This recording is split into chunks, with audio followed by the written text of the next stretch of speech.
So you want to unlock deeper insights from your address data in regards to secondary addresses. In this quick tutorial, we'll show you how to access and use the US Enrichment Secondary Edition web tool from your Smarty account. First, log into your Smarty account.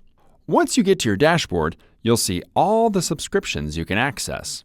To get to secondary address data, you'll need to have an active US Enrichment Secondary Edition subscription. Now that you've verified your active subscription, you can go to the ribbon on the left side and select Tools. Here you'll find 4 of the web tools that Smarty offers. Click on US Address Enrichment to go directly to the web tool. There are 2 types of calls you can make to the US Enrichment Secondary Edition API, and they both deliver different results and count differently toward your purchased lookups.